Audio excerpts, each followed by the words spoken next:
eu queria fazer uma pergunta para vocês. Acho que eu vou precisar de uma ajuda aqui rapidinho. Porque hoje eu vou ter que usar dois artifícios aqui, né?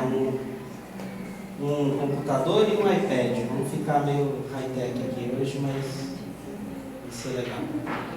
Bom, quem é que gosta de ver mudanças em circunstâncias? Mudanças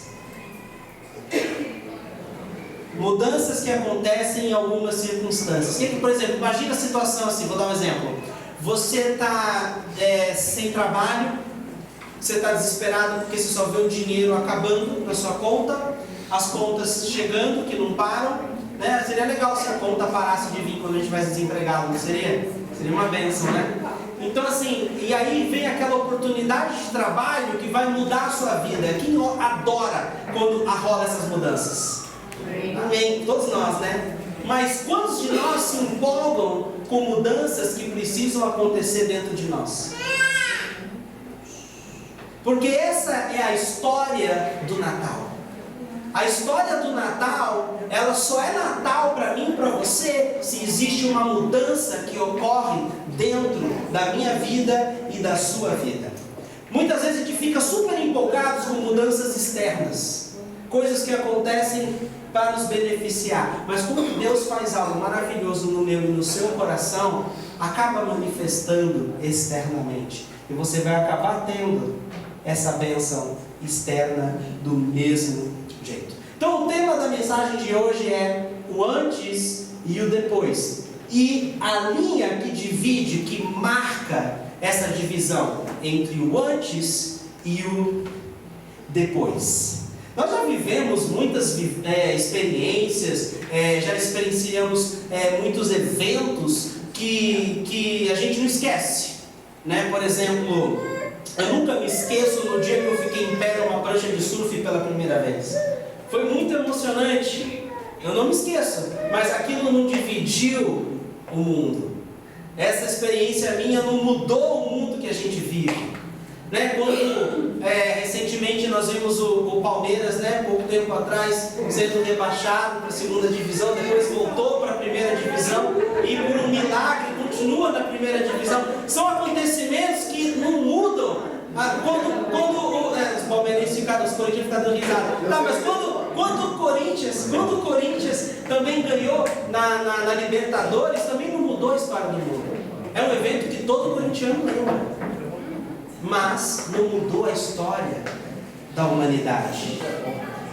Eu confesso que eu fiquei muito feliz com o Gabriel Medina, que ganhou e foi o primeiro brasileiro, né, conseguiu o primeiro título mundial para o Brasil na categoria de surf. Eu sou surfista, eu surfo há muitos anos e adoro, sempre acompanhei o esporte e sempre via o Brasil morrendo na praia. Chegava em pipeline, na última etapa, os brasileiros chegavam no máximo em terceiro lugar, quinto lugar, sétimo lugar. E ver um brasileiro ganhar realmente foi emocionante, mas não mudou a história da minha vida, nem a história da humanidade. Mas, de fato, existem algumas coisas que marcam mesmo nossa vida, que a gente consegue ali fazer um divisório de antes e de depois.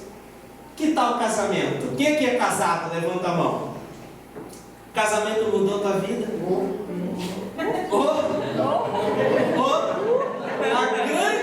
A grande realidade é que antes do casamento, olha como que é. Antes do casamento nós somos os lovebirds, né? Tipo, quer sair para namorar, ver cineminha, tá toda hora andando de mão dada, toda hora abraçadinho. Aí depois do casamento, ó,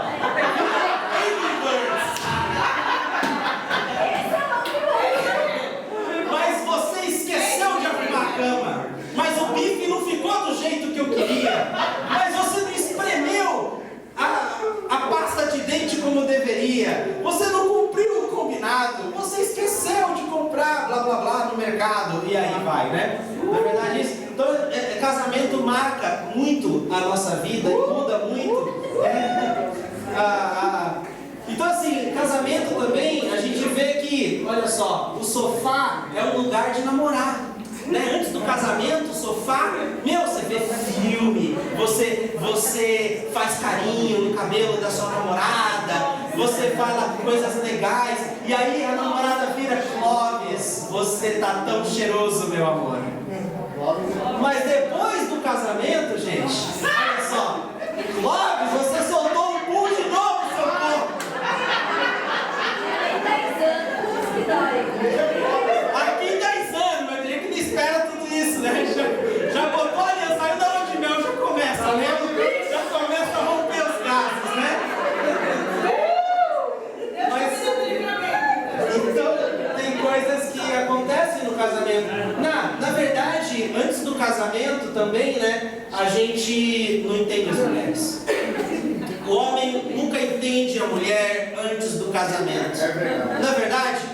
Mas depois do casamento, a gente continua não entendendo as mulheres. Tem coisa que nunca muda, não é verdade? Outra coisa também que divide muito e marca a nossa história, marca a nossa vida, são filhos. Eu lembro muito bem minha vida com a Dani como era antes e depois do Joshua. Bom, antes, aí a gente vê, né, uma foto de um café na cama, a cama arrumadinha, tudo legal, o rapaz chega ali todo romântico com o café da manhã na cama, mas depois, a criançada pulando, derrubando uma madeira na gente, no sofá, enfim, na cama, no travesseiro. Antes dos filhos, a gente tem a nossa casa cheirosa, a nossa casa arrumada. Olha que coisa maravilhosa, tudo no lugar, as almofadas impecavelmente colocadas no lugar. Mas depois de filho, a gente fica procurando um lugar para entrar. Quando chega a visita, então dá aquele furacão, vamos botar tudo, esconder tudo no armário, né? Quantas vezes a gente tá chegando a visita, a gente corre para pegar aqueles carrinhos de Hot Wheels do Joshua que tem debaixo do sofá, tem debaixo da geladeira, a gente corre, vai pegando tudo, soca tudo dentro do quarto dele e fecha a porta. A visita não pode conhecer o quarto do Joshua. Então realmente são coisas que mudam mesmo a nossa vida. Eu lembro que antes de casar, eu era mais machão. Eu chegava assim, ó.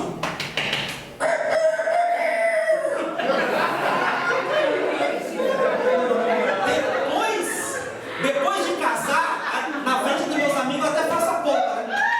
Mas depois a patroa que manda. Não é verdade? Não é verdade? Aí depois que veio o Joshua, gente, antes do Joshua, eu dominava a televisão.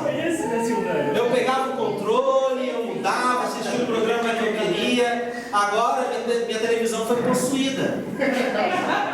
Agora é Peppa, meu amigãozão, sei todas as músicas de cor e salteado. Quem é? Então por aí vai.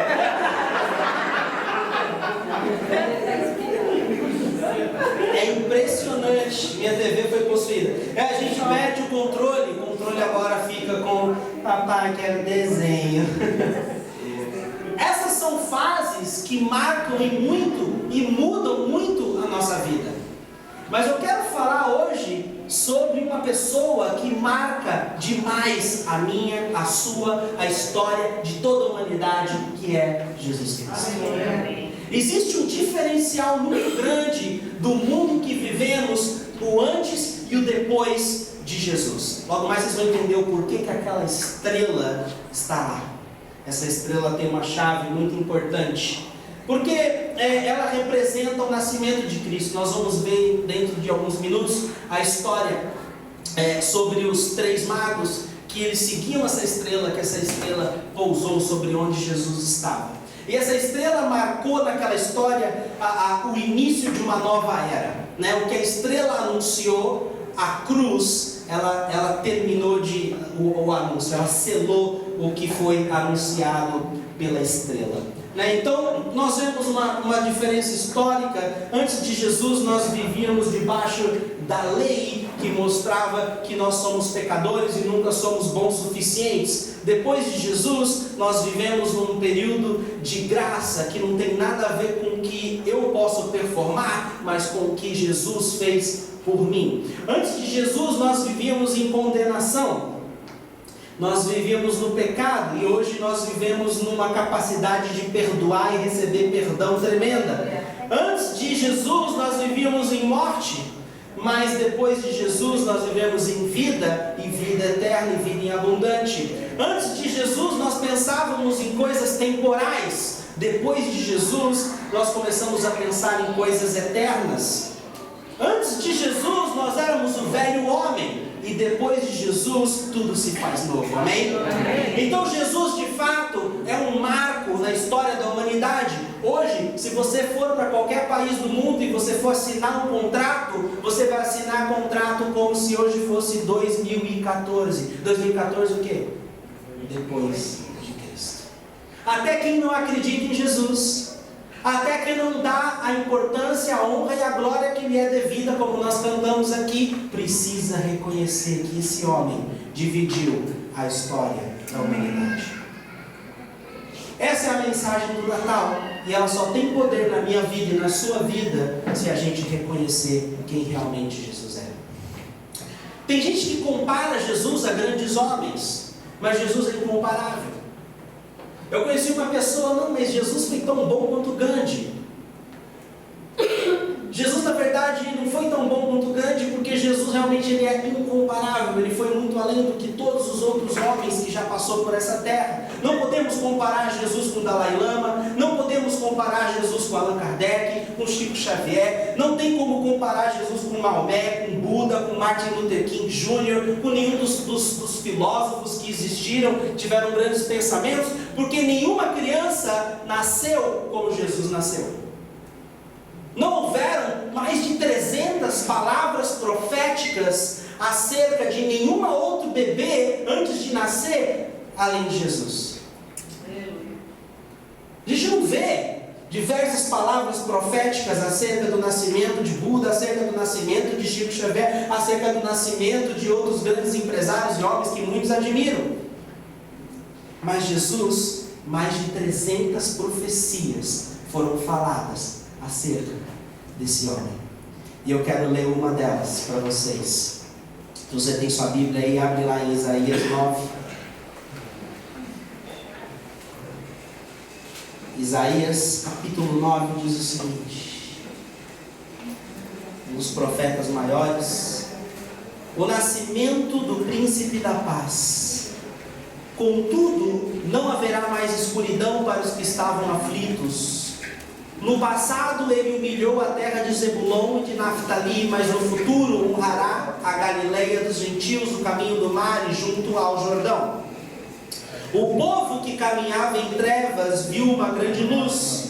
Sobre os que viviam na terra da sombra da morte raiou uma luz. Fizeste crescer a nação e aumentaste a sua alegria. Eles se alegraram diante de ti, como os que se regozijam na colheita, como os que exultam quando dividem os bens tomados na batalha. Pois tu destruíste o jugo que os oprimia, a canga que estava sobre os seus ombros, a vara de castigo do seu opressor, como no dia da derrota de Midian. Pois toda a bota do guerreiro usada em combate, toda veste revolvida em sangue serão queimadas como lenha no fogo, porque um menino nos nasceu, um filho nos foi dado, e o governo está sobre os seus ombros, e ele será chamado Maravilhoso, Conselheiro, Deus Poderoso, Pai Eterno, Príncipe da Paz. Ele estenderá o seu domínio e haverá paz sem fim sobre o trono de Davi e sobre o seu reino, estabelecido e mantido com justiça e retidão desde agora para sempre. Uau! Muito antes dele nascer, centenas de anos antes dele nascer, já foi proferida essa palavra. A Bíblia fala também, se você ler o nascimento de Jesus, você vai ver que anjos anunciaram o nascimento dele para um grupo de pastores. O grupo de pastores ele pôde ver o céu se abrir e anjos começaram a cantar e a louvar como um coral. Eu não vi isso no nascimento de nenhuma outra criança. Nenhuma outra criança que veio a esse mundo e que foi concebida, nunca vimos o céu se abrir, nunca ouvimos falar de anjos começarem a cantar, celebrando o nascimento de uma criança. E nós vemos que, nossa, tem também aquele casal que está super badalado, que é o príncipe Williams e a Kate Middleton, né? Toda hora está nos tabloides, está aí nas notícias, enfim, que eles estão tendo filho. Nem o filho deles recebeu tanta honra quanto o menino Jesus quando nasceu. E nós vamos ver um pouquinho dessa história do nascimento de Jesus. Ninguém tão fantástico quanto ele já veio a existir, a pisar nessa terra. Então, no livro de Lucas, um pouquinho mais sobre a grandeza do nascimento de Jesus, fala a história de duas pessoas. Lucas capítulo 2, versículo 25, eu vou ler rapidinho, que ainda não é o ponto principal, a gente está só servindo aqui a entrada, a saladinha, a sopinha, daqui a pouco vem o prato principal. Então, aqui diz em Lucas 2, que completando-se os 8 dias para a circuncisão do menino, foi-lhe posto o nome de Jesus. Aí ele fez a circuncisão e ele foi até o templo. E quando chegou no templo, no versículo 25, diz assim: havia em Jerusalém um homem chamado Simeão, que era justo e piedoso e que esperava a consolação de Israel. E o Espírito Santo estava sobre ele, e fora-lhe revelado pelo Espírito Santo que ele não morreria antes de ver o Cristo do Senhor. A nenhuma outra pessoa foi dado o nome de Cristo do Senhor. Simeão, o senhorzinho, viveu muitos anos e foi prometido a ele que ele não iria morrer até que ele visse Jesus, até que ele visse essa criança. Movido pelo Espírito, ele foi ao templo. Quando os pais trouxeram o menino para lhe fazerem o que requeria do costume da lei, Simeão tomou nos braços e louvou a Deus, dizendo: ó soberano, como prometeste, agora podes despedir em paz o teu servo, pois os meus olhos já viram a tua salvação. Quem já pegou uma criança e disse: os meus olhos já viram a tua salvação? Que preparaste a vista de todos os povos, luz para a revelação aos gentios e para a glória de Israel, teu povo.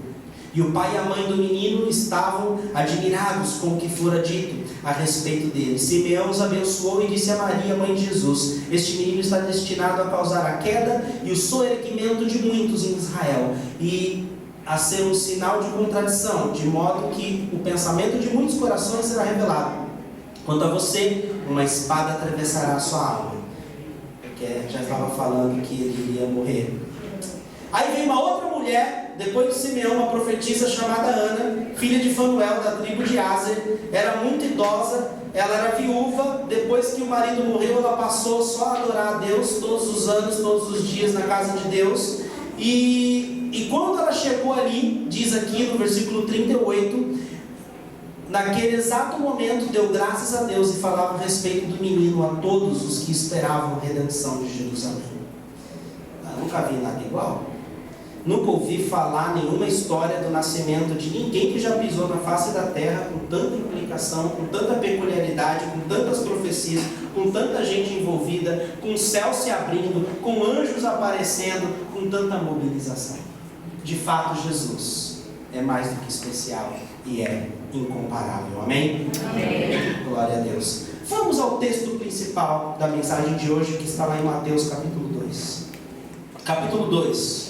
Diz assim: depois que Jesus nasceu em Belém, na Judéia, nos dias do rei Herodes, magos, tem uma tradução que diz que homens sábios, tá? Magos ou homens sábios, não eram magos de aqueles que praticavam magias, né? Tem um contexto aqui de homens sábios.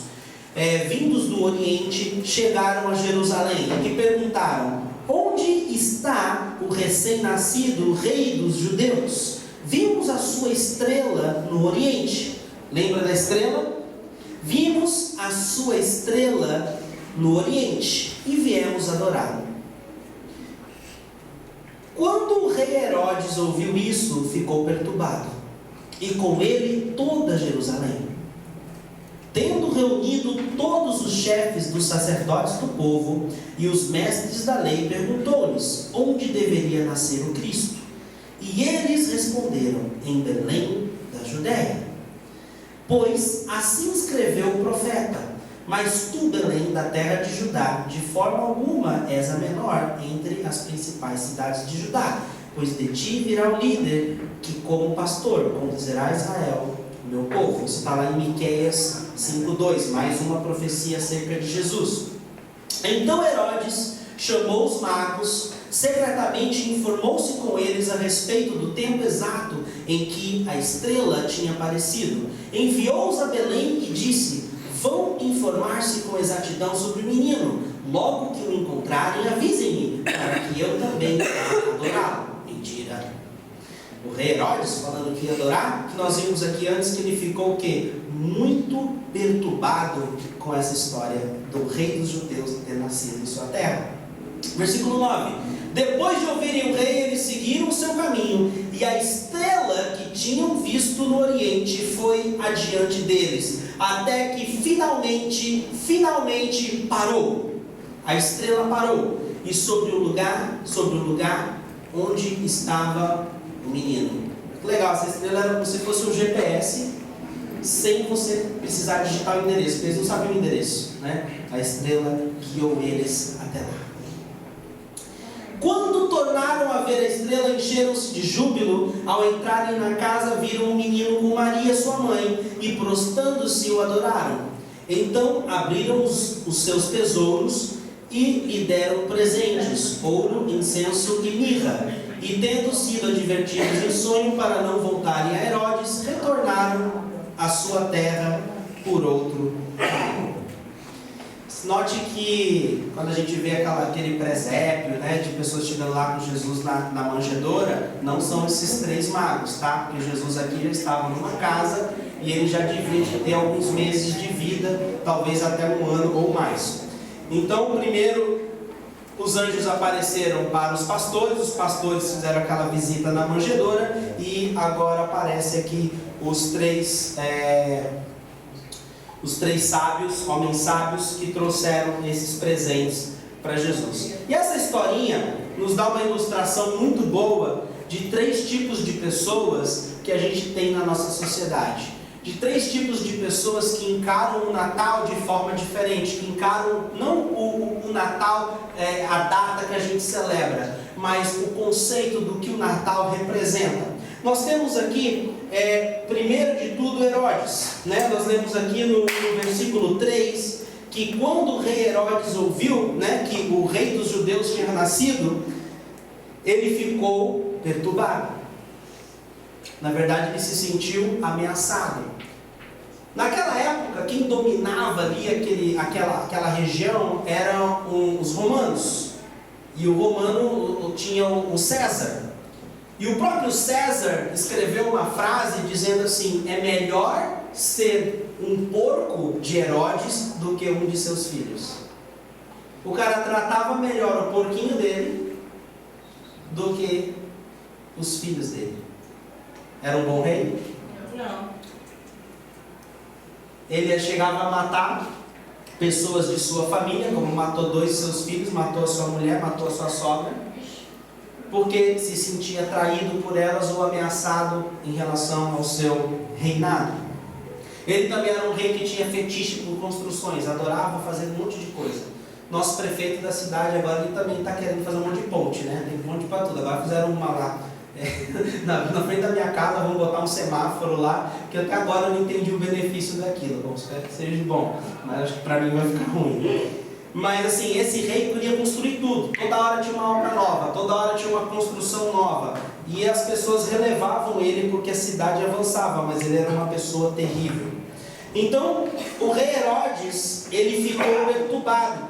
E vocês conhecem a história que ele ficou tão perturbado que ele chegou para esses 3 magos e falou assim: vão na minha frente, depois me contem aonde ele está, porque eu também quero adorar como vocês. Agora imagina ele como um rei, vendo 3 pessoas de longe, homens sábios, diz a Bíblia, eram pessoas provavelmente bem estudadas, bem financeiramente, trazendo, porque só uma pessoa que tem muita grana para trazer ouro, incenso e mirra para dar de presente para alguém naquela época. Até hoje, né? Você já ganhou ouro de aniversário? Alguém já chegou com uma barra de ouro assim para você? Ó, feliz aniversário, né? Ainda não, né? Então, para alguém poder fazer isso, tem que ter muita, né? Então esses caras chegaram ali com presentes. Imagina o rei Herodes olhando: pô, esses presentes não são para mim? O rei sou eu? Não, esses presentes não são para você, Herodes. Esses presentes são para o menino Jesus, que no qual a estrela nós estamos seguindo. E o que Herodes viu ali e falou: poxa, estão ameaçando o meu trono. Isso é meu e ninguém tasca. vão na minha frente para que eu vá adorá-lo. Na verdade, a intenção do seu coração era para que eu vá matá-lo. Como nós vimos no texto que os 3 magos foram para uma outra rota e não se encontraram com Herodes, Herodes não sabia onde a criança estava, ele mandou matar todas as crianças de 2 anos para baixo que viviam naquela região. Então, já para garantir mesmo, não consegui achar aonde está essa criança, vamos matar todos, assim, nessa bolada, eu consigo pegar ele. Mas Deus foi tão misericordioso que avisou José num sonho e disse: foge para o Egito. E ele usou os presentes desses 3 magos para realizar essa fuga. Ele precisava de dinheiro para poder viajar, para alugar uma nova casa, para poder recomeçar sua vida num novo país. E assim ele fez. Até que Herodes morreu e Deus revelou de novo em sonho para José: agora aquele que perseguiu o menino Jesus morreu, você pode voltar para a sua terra. Então, há pessoas na nossa cidade, no nosso convívio, que tem uma repulsa pelo nome Jesus, que tem um ódio, assim como Herodes se sentiu ameaçado por Jesus, sentiu uma repulsa sobre Jesus. Quem aqui conhece alguém? Eu conheço pessoas que odeiam Jesus. O nome de Jesus dá até, pessoas que se comportam como Herodes. E Natal, para eles, realmente não significa muita coisa. Você não precisa ter ódio de Jesus para ser um Herodes. O meu pai uma vez se comportou também como Herodes com minha mãe. Quando minha mãe aceitou Jesus, ela comprou uma Bíblia, começou a ir nos cultos, e o meu pai a condenava por isso, a criticava por isso, tirava sarro dela por isso. E chegou um belo momento que meu pai rasgou a Bíblia da minha mãe e disse: ou você segue Jesus, ou você fica comigo. Minha mãe falou para ele: eu vou com Jesus. Ele estava blefando, né? Mas vai que cola. Minha mãe tinha fé firmada em Deus. Disse: eu vou ficar com Jesus. Mas passou por esse tipo de humilhação e opressão. Pessoas como essa tem muitas por aí. Mas graças a Deus, hoje meu pai se rendeu a Jesus. Amém. Quando esses 3 magos viram a estrela, chegaram na casa, a primeira coisa que eles fizeram, se ajoelharam ao menino Jesus. Todos nós, para que o Natal faça diferença nas nossas vidas, temos que ser como esses 3 magos. Vamos lá.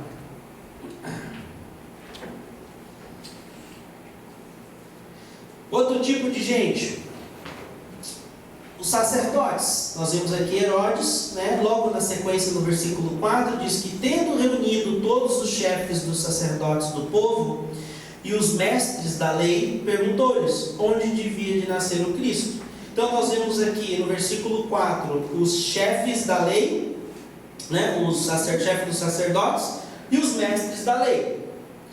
Então, eles tinham um conhecimento que eles falaram aqui com clareza para os magos e para Herodes qual seria a região que o menino Jesus iria nascer. Eles cotaram aqui, eles declararam na passagem que está lá no Antigo Testamento, no profeta Miqueias, capítulo 5, versículo 2, ele nascerá em Belém. Então eles tinham informações teóricas, tinham informações teológicas, porém não tinham nenhum tipo de experiência. Esses mestres da lei, eles tinham um conhecimento, eles tinham informação, mas eles não tinham comunhão. Eles tinham um conhecimento, eles tinham informação, mas eles não tinham nenhum tipo de interesse em ir além disso. E uma coisa interessante, que para esses magos, eles chegaram lá e imaginar que todo o povo devia estar eufórico como eles estavam. Mas eles encontraram mestres da lei, pessoas estudadas na palavra, que estavam completamente indiferentes acerca do Natal, acerca do nascimento de Cristo. E essa é a maioria das pessoas que nos cercam. Elas têm um conhecimento religioso, mas bem vago de quem é Jesus. Um conhecimento religioso de quem é Deus. Um conhecimento religioso do que Jesus fez por nós. Um conhecimento vago de quem é Deus. Mas uma certa indiferença com o que realmente significa o Natal. Uma coisa interessante é que argumento nunca ganha da experiência. Nunca tem como uma pessoa cheia de informação querer ganhar uma disputa com suas informações com alguém que tem experiência. A pessoa pode ter lido um livro, pode ter um livro, por exemplo, sobre um determinado país, mas daí você passou, por exemplo, alguém pode ter lido uma enciclopédia sobre Sydney, morar em Sydney, e veio discutir comigo sobre como é morar em Sydney. Eu morei 6 anos lá, trabalhei de lavar louça, trabalhei de pedreiro, trabalhei de pintor, trabalhei de lavar janela, trabalhei em escritório de advocacia, trabalhei com N coisas naquele lugar.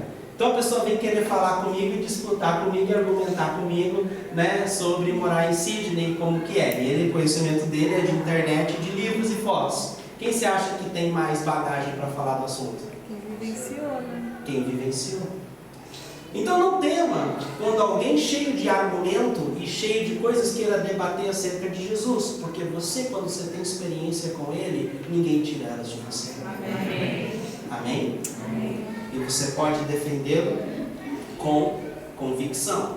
E aqueles que não têm nenhuma experiência, pode clamar por elas. Porque toda vez que a gente se aproxima de Deus, Ele se aproxima de nós. Então, para muitas pessoas, como esses mestres da lei, o Natal não muda muita coisa. É só uma data para se comemorar, é só um sistema para se cumprir, é só um Papai Noel, um presente, uma reunião familiar gostosa, um ramo diferente, e pouco entendimento se tem sobre o que aconteceu há mais de 2000 anos atrás. Mas, para a minha vida, o Natal é de fato uma linha divisória. Algo que realmente marcou a minha história. Eu não sou mais quem eu era. Depois que eu tive um encontro com Jesus, não um encontro teórico, mas um encontro de vivência, um encontro de experiência, o que aconteceu na minha vida é o que está escrito em 2 Coríntios 5,17. Você não precisa abrir lá não, eu vou ler para vocês. Que diz assim: portanto, se alguém está em Cristo, é nova criação. As coisas antigas já passaram, eis que surgiram coisas novas. Os que estão em Cristo é nova criatura. As coisas velhas se passaram e se fizeram coisas novas. Você não queria ser meu amigo antes de Cristo? Até eu era uma pessoa legal, mas até o ponto de que a minha vontade fosse desafiada, porque a minha vontade tinha que prevalecer. Se nós tivéssemos de combinar onde que a gente iria jantar, e eu tivesse com vontade de comer pizza, ou era pizza ou eu não ia. Quem gosta de amigo assim? Sem flexibilidade. É ruim, né? Eu era assim, gente. Eu quero surfar nessa praia. Meus amigos que não tinham carro quando vinha comigo sabiam. Quem vai decidir é ele. Se eu estou com ele, estou lascado. Se ele querer surfar lá, é lá que todo mundo vai surfar. Porque eu não... Mas depois, uma nova criação, tudo mudou. Eu comecei a ser mais flexível e pensar menos em mim e mais no próximo. Então, uma coisa triste que acontece também com muitas pessoas, que elas vendo antes, passa por uma linha divisória, um conhecimento por Jesus, até tem algumas experiências com Ele, até consegue ver algumas mudanças na sua vida por causa dele, e cruza o depois sem muita transformação interna. Isso acontece muito, e um dos motivos a gente vê em 1 Coríntios 13, que diz assim, Paulo diz assim: quando eu era menino, eu pensava como menino, mas agora que sou adulto, eu abandonei as coisas de menino. Quando a gente cruza aquela linha, assim como foi a minha experiência, eu abandonei as coisas do velho homem para poder abraçar as coisas do novo homem. Se você quer que o Natal seja um marco na sua vida e honrar essa data, nós precisamos ter esse tipo de transformação, de deixar o velho homem e abraçar o novo homem. Mas como que eu faço isso? Imagine Imagina você sair de solteiro para casado se comportando com o mesmo comportamento de solteiro. Como vai ser esse teu casamento? Um fiasco, né? Eu era muito egoísta quando era solteiro, não queria muito pensar no todo, né? Então assim, imagina, dentro do casamento, a mulher está só balançando a cabeça. Então assim, imagina você também pensando, quando eu não conhecia Jesus, e eu me comportar da mesma forma agora que eu o conheço. Porque quando eu não conhecia Jesus, eu pensava da mesma forma que o mundo pensa. Mas agora que eu tive uma experiência com Jesus, as coisas precisam ser diferentes. Amém? Para que realmente o Natal seja um divisor de águas na minha vida. Mas como que isso acontece? Essa transformação, ela só acontece quando a gente segue o exemplo dos 3 magos. Seguindo o exemplo de Herodes, vai haver alguma mudança nas nossas vidas? Você só vai ter repulsa de Jesus. Quanto mais você se distancia dele, menos você vai ter experiência com ele. Você não vai ser mudado. Eu vou ter experiências com Jesus se eu me comportar como os mestres da lei e os sacerdotes. Olha, eu sei onde Jesus está.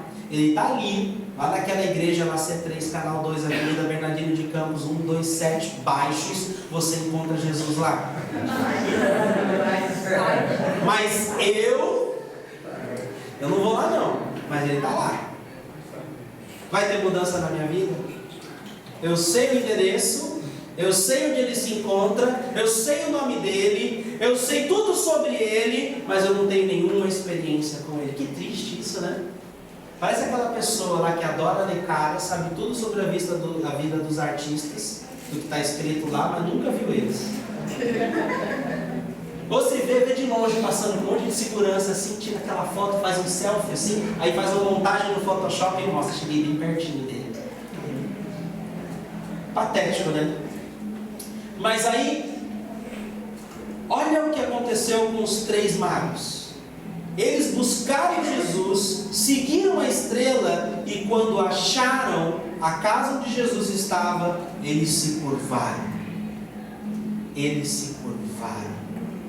Eles se curvaram. O segredo para que o Natal seja um marco na minha vida e na sua vida está em se curvar diante do Rei dos Reis. Está em se render diante dos Reis dos Reis. Se você passar do antes para o depois, sem se curvar, pouca mudança vai ter na tua vida. Porque Jesus só pode transformar aquele que se rende. Ele só pode transformar aquele que se entrega, aquele que baixa a sua guarda. Mas nós vivemos, isso é um desafio, porque a gente vive numa sociedade que se curvar para os fracos. Todo mundo não fala que você tem que ser forte, que aquele que se curva, aquele que se humilha, aquele que se rende a um frangote. Nossa sociedade prega isso.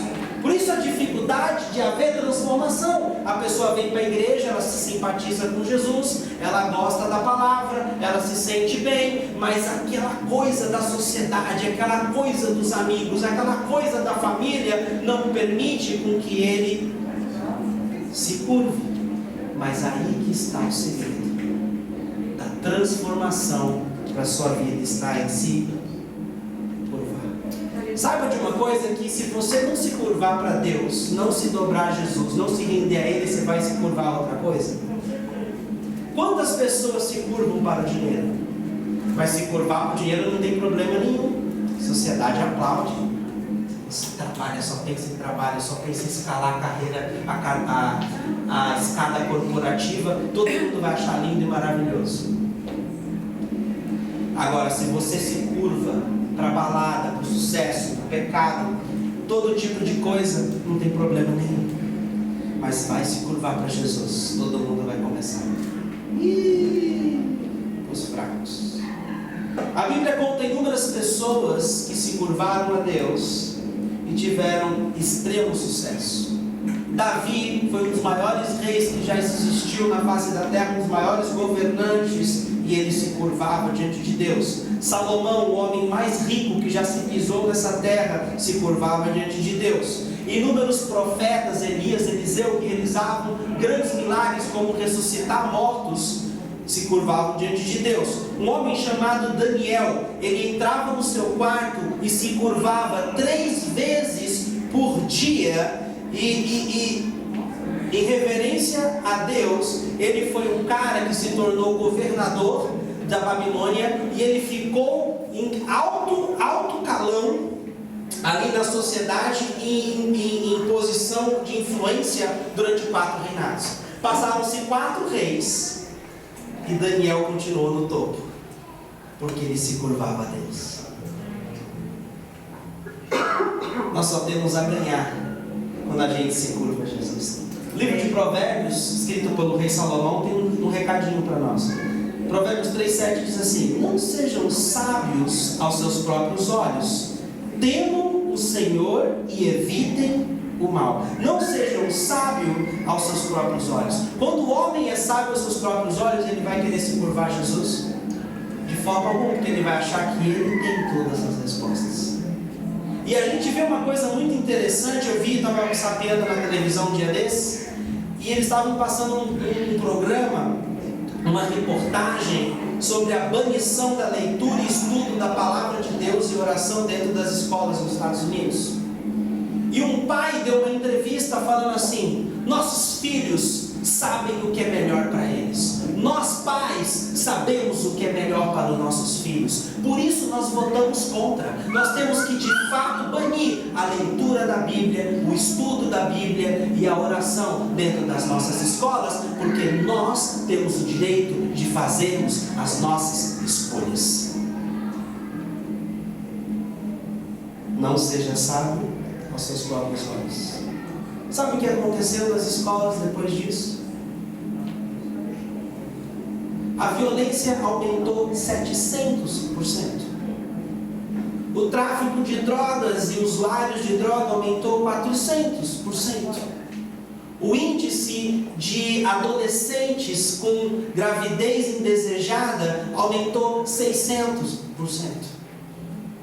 Quando se tira a presença de Deus do lugar, o mal habita e ele tenta dominar. Mas todos que se renderam as suas vidas a Jesus nunca mais foram os mesmos. Quem já ouviu falar de Maria, não mãe de Jesus, mas Maria, irmã de Lázaro? Maria foi uma moça que ela se encontrou, a primeira vez que a Bíblia fala dela, ela estava aos pés de Jesus. A sua irmã Marta estava fazendo um monte de coisa e disse: Jesus, tu não se incomoda, não? Eu estou aqui cozinhando, eu estou aqui passando, eu estou aqui fazendo tudo, e minha irmã não sai dos teus pés. Jesus disse: Marta, Marta, você se preocupa com muitas coisas, porém só uma é importante, e isso não será tirado dela. Uma é importante: estar curvado aos pés de Jesus. Uma coisa fascinante é que quando o irmão de Maria morreu, Jesus ele poderia ter chegado antes para ressuscitá-lo da morte, para curá-lo, porque ele ainda estava doente antes de ele morrer. Eles curavam doenças assim, tinha muitos relatos de várias doenças que eram curadas por Jesus, mas não tinha relatos de pessoas sendo ressuscitadas, principalmente 3 dias depois de morto. Mas quando Jesus veio, ao invés de Marta bater e virar as costas de Jesus, ela se ajoelhou de novo, ela se curvou de novo, Maria se curvou de novo, e Jesus se compadeceu dela e ressuscitou seu irmão. Uma mulher também que tinha um problema de fluxo de sangue, foi em vários médicos especialistas da época, ninguém conseguia resolver o seu problema. Mas no dia que ela se curvou diante de Jesus, tocou na orla de suas vestes, ela foi completamente curada. Há poder em se curvar a Jesus. Nós só temos a ganhar quando nos curvamos a Jesus. Agora a Bíblia também fala de pessoas que não se curvaram. A Bíblia fala de um homem chamado Simão, Simão o leproso. Jesus jantou na casa dele. O cara passou do antes para o depois, mas continuou leproso. Triste, né? Porque se ele tivesse tido um encontro com Jesus, a Bíblia fala, se você ler essa história, Jesus na casa de Simão, Jesus mesmo disse: eu vim na tua casa, você não lavou meus pés, você não me deu a honra que me era devida, e agora você critica essa mulher porque uma mulher entrou cheia de pecado na casa de Simão e começou a chorar aos pés de Jesus. Com suas lágrimas ela lavou os pés de Jesus e com seu cabelo ela os enxugou. E Simão começou a criticar essa mulher e Jesus a defendeu, criticando a atitude de Simão. Simão jantou com Jesus e não teve nenhuma transformação. Por quê? Não se curvou. Continuou leproso. 9 leprosos. Lembra da história dos 10 leprosos? Eu vou falar do 9 porque um voltou e se curvou. Aquele que voltou e se curvou foi salvo. Aquele que se curvou, aquele que não voltou e não se curvou, foram só curados. Quem aqui sabe que é muito mais importante ser salvo do que curado? E o jovem rico teve a oportunidade de se curvar diante de Jesus e seguir o mestre dos mestres, mas porém decidiu virar as costas e com muita tristeza em seu coração voltar para suas riquezas, porque Jesus queria saber aonde estava a sua confiança. Minha pergunta para finalizar a mensagem dessa noite é: que tipo de pessoa você quer ser? E que tipo de reação você quer ter referente ao Natal? Você quer passar por ali sem se curvar? Ou você quer se curvar diante de Deus? Os 3 magos não ficaram só admirados com a estrela. Eles poderiam ter ficado, nós vemos aqui os 3 magos, eles poderiam ter ficado olhando para a estrela e admirando. Ai, que linda! Eles decidiram seguir a estrela. E uma coisa fascinante é que eles não só seguiram a estrela, eles poderiam ter se desanimado quando eles chegaram em Herodes, estavam chegando perto de onde a estrela estava, em Jerusalém. Eles começaram a perguntar: onde está o Messias? E todos estavam indiferentes. Herodes repudiando, perturbado com aquela notícia. Eles poderiam ter se desanimado, porém eles não desanimaram, continuaram por causa do que eles tinham visto. Não se desanime com a indiferença dos outros. Quando a estrela parou sobre a casa onde Jesus estava, imediatamente eles foram se curvando. E a mensagem que eu quero deixar para vocês aqui essa noite é que para que o Natal tenha uma diferença na sua vida, você precisa se render a Jesus de todo o seu coração. Não queremos ser indiferentes, não queremos cruzar essa linha com o mero conhecimento de Jesus sem ter uma experiência marcante com Ele. A experiência marcante só vem quando a gente se rende. A transformação que gera mudança, que todos começam a ver você com olhos diferentes, é quando você se rende.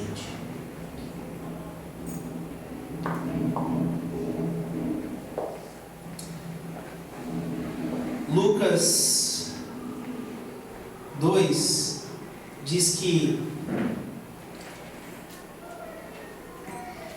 Maria e José, eles estavam indo fazer o como é que chama? Recenseamento, né? Aqui a gente tem obrigado a votar, não é? Um título eleitoral, você é obrigado a votar. Naquela época eles eram obrigados a se cadastrar para eles fazerem o censo, a contagem das pessoas. O imperador romano requisitava isso e cada um tinha que voltar para a sua cidade de nascença. E como José veio da linhagem de Davi de Belém, ele teve que sair da sua cidade de Nazaré e ir até Belém. E ele foi com Maria extremamente grávida numa viagem. E chegando lá, a Bíblia diz que no livro de Lucas,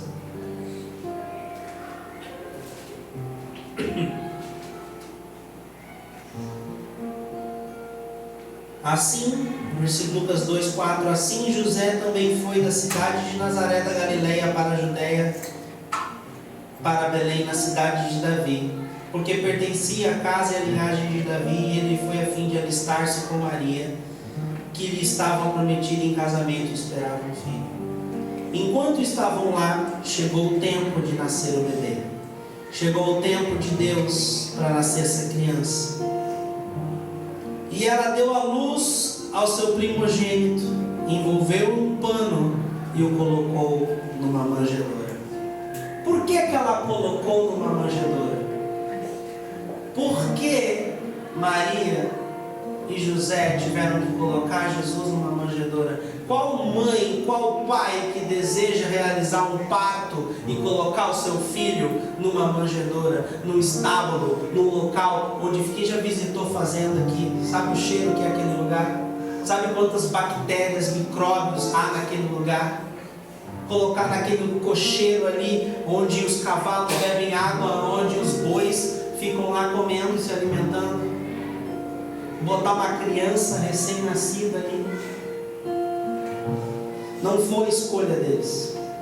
Eles não queriam aquilo para o filho deles. Ainda mais alguém tão especial, que um anjo havia aparecido para eles. Algo gerado pelo Espírito. Eles não queriam ter tido esse filho naquele local. Mas a Bíblia fala,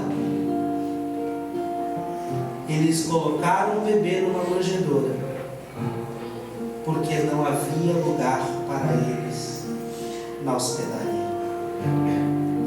Não havia lugar para eles na hospedaria.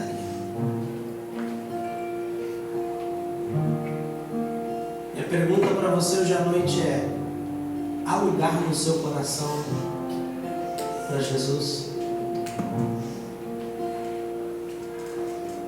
Jesus chegou, Maria chegou com José nos lugares, batendo nas portas, porque todo mundo estava lá para fazer o censo, cidade bombando, os hotéis cheios, batendo nas portas. Pelo amor de Deus, estourou a bolsa, minha mulher vai ter um bebê, precisamos de um local para fazer o parto. E todo mundo: desculpa amigo, nós estamos cheios, desculpa amigos, nós estamos cheios. Nenhuma alma solidária pôde abrir a porta de sua casa e falou: tenha seu filho aqui na minha cama.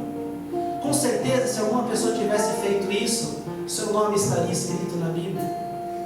Mas ninguém fez isso. E hoje a mesma necessidade é iminente. Jesus precisa nascer em nossas vidas. E há lugar no seu coração para Ele. Ou nós vamos ser como as pessoas que já estavam tão lotadas, tão cheias de coisas, falaram: olha, não dá para você nascer aqui.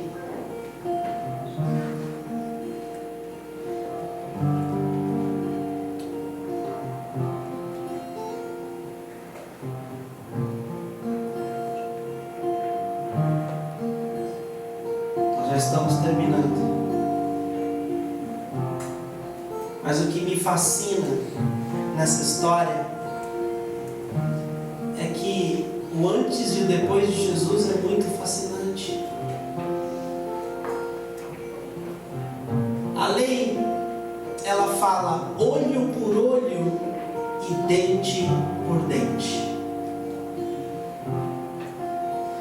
Se nós estivéssemos debaixo da lei, quando a gente rejeita Jesus, nós imediatamente seríamos o quê? Rejeitados por Ele. Toma lá, dá cá. Os discípulos de Jesus chegaram na cidade de Samaria para falar de Jesus e o povo os rejeitou, os botaram para fora, para correr. Eles ficaram tão indignados com aquela cidade que eles bateram o pó da sandália e chegaram a Jesus e disseram: Jesus, eles não te querem naquela cidade, manda o Pai rasgar o céu e mandar chuva de fogo e consome aquela cidade como foi consumido Sodoma e Gomorra. Já que eles te rejeitaram, os rejeite. Jesus disse: o Filho do Homem não veio para condenar o mundo, mas para amá-lo, mas para servi-lo. O que mais me fascina nessa história é que nós vimos que o mundo não teve um lugar apropriado para Jesus nascer. As pessoas daquela cidade não abriram a porta para que Jesus pudesse nascer. Mas uma coisa fascinante aconteceu. Jesus vira para nós e diz assim: na casa de meu pai há muitas moradas. Esse é o nosso Jesus. Eles cantaram as portas para mim e para você. Mas nessa noite ele te pergunta: você quer abrir as suas para mim? Porque eu quero abrir as minhas para você. Queria que você fechasse os seus olhos só um minuto.